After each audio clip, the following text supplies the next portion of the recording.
Hi everybody, I'm Victoria from Cosy Country, here in partnership with Cosy Owl. Today I'm going to be showing you how to make candles using the new Soyaluna Wax. So let's get going. So I just firstly wanted to show you the biodegradable box that the Soyaluna Wax actually comes in.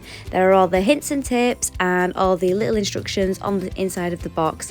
Feel free to use those. So I will begin by showing you the Soyaluna Wax. So I have 800 grams of the Soyaluna container wax here.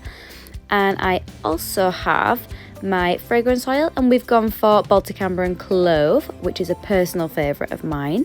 I've also gone for a light brown dye to go with this. I have my little Karen containers here as well. And I also have my wick, so I'll just straighten that one out. Not forgetting my melting pot and my wooden spoon. And I also have my little thermometer here as well. My Karen containers are 20 centilitres, so for this I'm going to measure out 400 grams of wax. That will give me more than enough because obviously I'm not going to fill them right to the top, but I would like just a little bit extra just to be sure, because I don't want them to be too short either. So I'm just going to measure out 400 grams of the container wax just here. So once I'm all measured up, I'm just going to put a couple of inches of water just in the bottom of my pan here. This water is already boiling, and then I can pop my boiler in there as well, and then that should heat up nicely. I've just got this on a medium heat for now because I don't want it to all bubble over, and I don't want to heat it too quickly. Because this wax doesn't really want to be going over the sort of 90 degrees mark.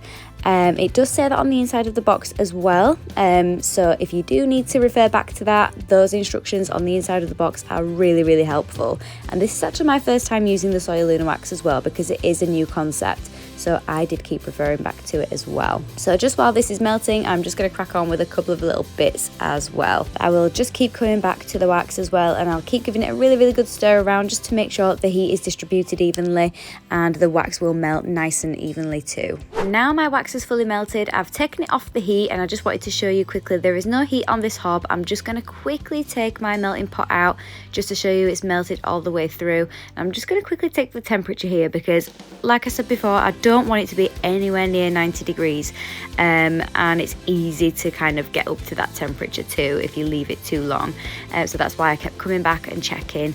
So just for now I'm going to double check and see what temperature we're at, and then I can move on to my next steps. And I just want to show you it's just around 76 degrees there.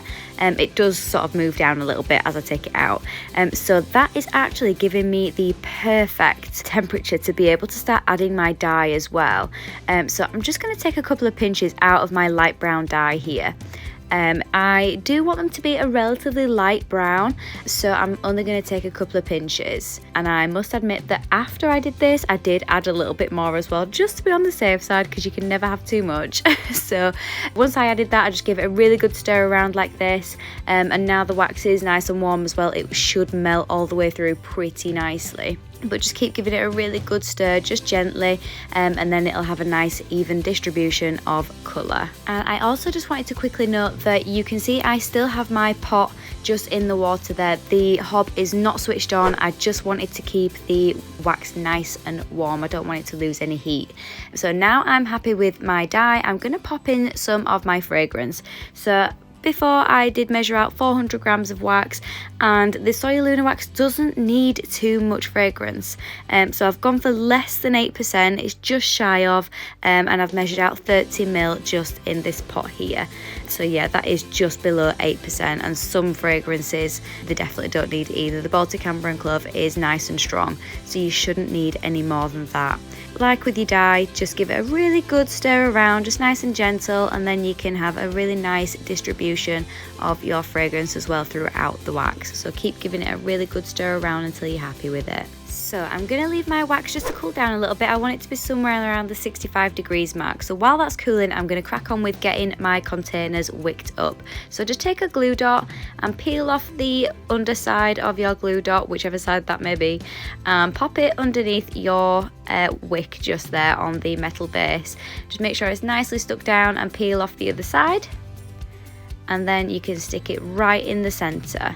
of your container. I have preheated my containers as well, just to help combat that frosting, and that should really help as well when you're pouring your wax too, because the wax is hot and you don't want it jumping into a cold container because you will run the risk of some frosting there. So I did preheat mine just for a minute and they're nice and warm. So I'm just gonna wick my other container as well, and then I should be good to go. And once your wicks are nice and firmly in place, just right in the center, as you can see there, I like to get them as central as possible. Just take a wick centering tool and just pop it over the top, and then you'll be able to click it into place as well, which will keep it nicely in place for when you're pouring your wax, because they can move if you don't have something keeping them in place, which will stop them being central, and that is not what you want. So you need some of these little centering tools, or you can use something like a clothes peg, anything that you like, but as long as it keeps your wick central. So now I'm ready to go. I'm pouring at 65 degrees here, and I am only going to pour part way up my container. The Soyaluna wax doesn't need a double pour, but I am pretty old school and I will probably still go for a second pour. So I'm only going to pour part way up, and I've got a nice little bit of room left at the top there for me to be able to come and check it back in half an hour's time, just to see how my wax is getting on. So I'll leave that for half an hour and see how it's getting on later on, and if it needs another pour I will give it one. So this is what my candles are looking like after half an hour. I'll just hover over the top here as well, and you can see that they have got a really nice smooth top. There are no sinkholes there. It has shrunk a little bit around the wick, so I am going to give it another little pour just at the top, but I'll only add like another couple of centimeters just to flatten it off. And once that's done, I did leave them overnight, so I'm just going to take off my wick centering tools and I'll just show you how they're looking at the top here. So they are so smooth. I'm really happy with the outcome. This wax is so easy to use. It is beautiful. So I'm just going to take my wick trimmers, and I'm also going to just trim my wicks. So you want them to be around 5mm here. So I always just take a little guess and then just nip off a little bit extra as well, because I did cut them a little bit too high. If you cut it too high, then once you start lighting your candle, your flame is going to be huge, so it's just not safe. So 5mm is the recommended.